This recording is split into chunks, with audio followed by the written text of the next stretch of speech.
Bihar SSC inter level exam math. तो मैं topic किस टॉपिक पे है, तो कम्बिनेशन, परमुटेशन एंड कम्बिनेशन दोनों कॉन्सेप्ट पे होगा। तो अब जरूरी नहीं है कि दोनों कॉन्सेप्ट यूज करना है, या तो परमुटेशन का सिर्फ कॉन्सेप्ट यूज करके बन जाए, या तो कम्बिनेशन का यूज कर ले, या फिर दोनों का। तो तीनों टाइप का क्वेश्चन एग्जाम में आ सकता है। तो बस क्वेश्चन को फिल करके आप समझिएगा कि कैसे ये सॉल्व होगा, कौन सा कॉन्सेप्ट यूज करें, वो सारा डिस्कस करते हुए मैं चलता हूँ आप लोग को, ताकि समझने में आसान हो। तो जितने भी वीडियो मैं डाल चुका हूँ परमुटेशन एंड कम्बिनेशन, वो सारा कॉन्सेप्ट पहले अच्छे से समझ लीजिए। उसके बाद ये क्वेश्चन ऑलरेडी आप बना लीजिएगा बिना सॉल्यूशन देखे हुए। अगर पीछे का सारा कॉन्सेप्ट अगर आप अच्छे से सीख गए ना, तो ये सॉल्यूशन मेरा वेट करने की ज़रूरत नहीं है, क्वेश्चन देख के ही आप बना लीजिएगा। तो चलिए अब स्टार्ट करते हैं। और एक और इम्पोर्टेंट बात कि अगर मेरे चैनल को अभी तक सब्सक्राइब नहीं किया तो प्लीज़ सब्सक्राइब माई चैनल और बेल आइकन को प्रेस करना मत भूलिएगा। चलिए क्वेश्चन पे आते हैं। क्वेश्चन है कि 7 पुरुष हैं और 6 महिलाएं हैं। 7 पुरुष और 6 महिला, 7 पर्सन, अरे हिंदी में ही लिख देता हूँ, 7 पुरुष, ठीक है, और 6 महिला,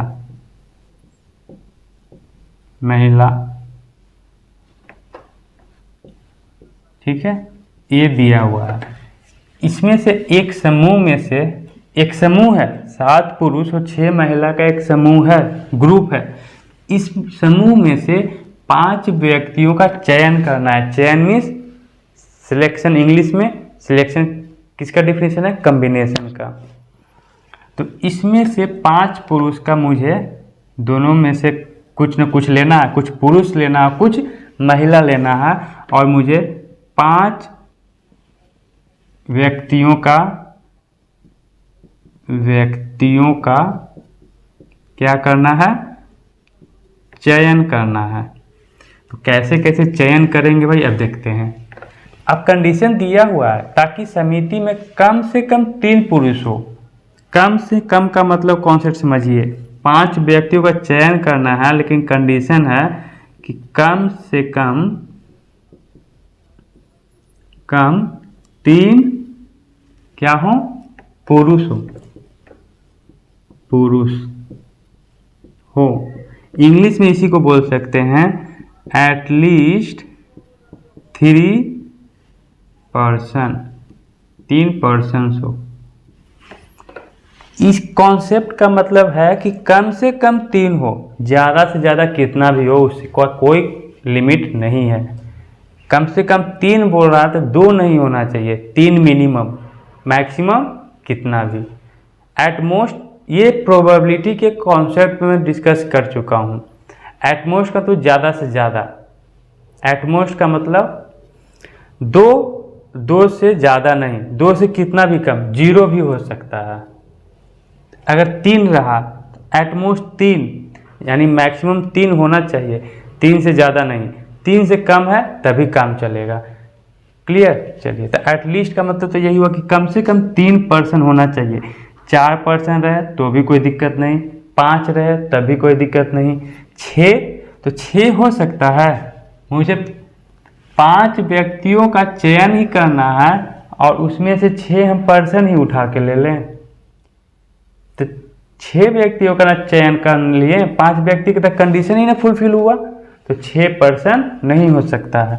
तो क्या क्या हो सकता है, एटलीस्ट 3 बोल रहा है, 3 पुरुष हो, 5 व्यक्ति बनाना था। जब 3 पुरुष हो या पहला कंडीशन एटलीस्ट में, या तो 3 पुरुष हो, 4 पुरुष भी हो सकता है, 5 पुरुष भी हो सकता है। तो 5 व्यक्तियों का समिति बनाना है। 3 पुरुष ले लें तो फिर महिला में से कितना लेंगे, 2 महिला लेंगे। तो ये एक बन गया ना, समिति बनाने के लिए 5 व्यक्तियों का एक समिति बन गया ना। एक ऐसा समिति बना सकते हैं, या यहाँ पे या लग रहा है 4 पुरुष या 1 महिला ले लें, तभी 5 व्यक्तियों का क्या हो गया, एक समिति बन गया।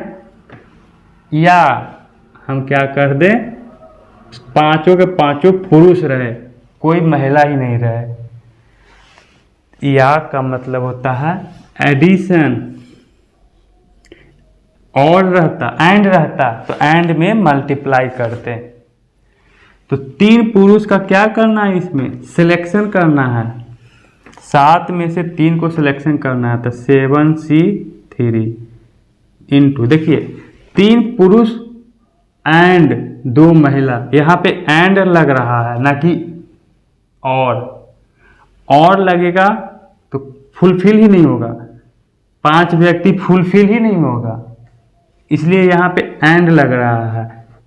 3 पुरुष हो एंड 2 महिला हो, तो एंड लग रहा है, तो इसलिए इंटू 2 महिला, तो 6 में से कितने का सिलेक्शन करना है, 2 का, प्लस 4 पुरुष, तो 7 में से 4 का सिलेक्शन करना है एंड 6 में से 1 का, या फिर 7C5। बस ये हो गया। कुल कितने तरीकों से किया जा सकता है चयन, तो इतने तरीकों से चयन किया जा सकता है। बस अब इसको सॉल्व कर देना है, आंसर आ जाएंगे।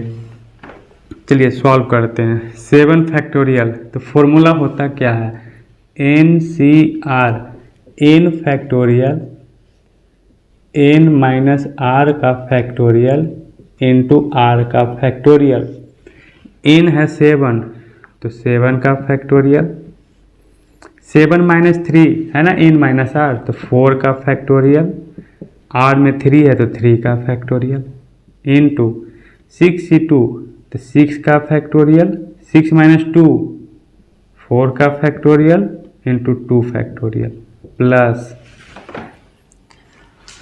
7C4, तो 7 का फैक्टोरियल, 7 में से 4 गया, 3 का फैक्टोरियल, r में है 4 तो 4 का फैक्टोरियल, इंटू 6C1, तो 6 का फैक्टोरियल, 6 में से 1 गया तो 5 का फैक्टोरियल, r में 1 है तो 1 का फैक्टोरियल, प्लस 7 का फैक्टोरियल, 7 में से 5 गया 2 का फैक्टोरियल एंड 5 का फैक्टोरियल।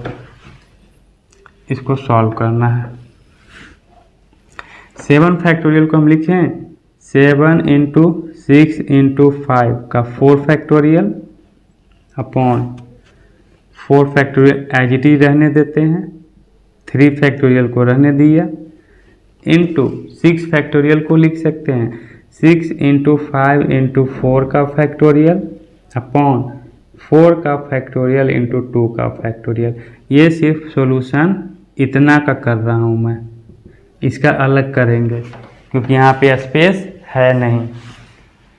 4 फैक्टोरियल से 4 फैक्टोरियल कैंसिल, 4 फैक्टोरियल से 4 फैक्टोरियल कैंसिल, 3 फैक्टोरियल का मतलब होता है 3 इंटू 2, 3 2 जा 6, 6 से 6 कैंसिल, 2 फैक्टोरियल का मतलब 2 ही होता है तो 2 से ये कैंसिल 3 बार में, यहाँ 5 है तो 7 3 जा 21, 5 5 जा 25, इसको मल्टीप्लाई कर देना है तो इसका आंसर आएगा।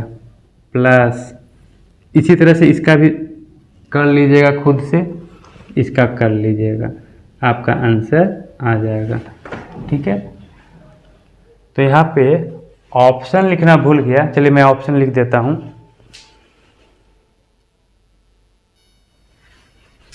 तो ऑप्शन लिख दिया हूँ, आप इसको सॉल्व करिएगा, फिर इसको सॉल्व करिएगा, आपका आंसर जो आएगा ना खुद से कर लीजिएगा। ऑप्शन तो बता दूँ 756 ये आंसर आएगा, तो सॉल्व कर लीजिएगा खुद से। ठीक है ना, चलिए।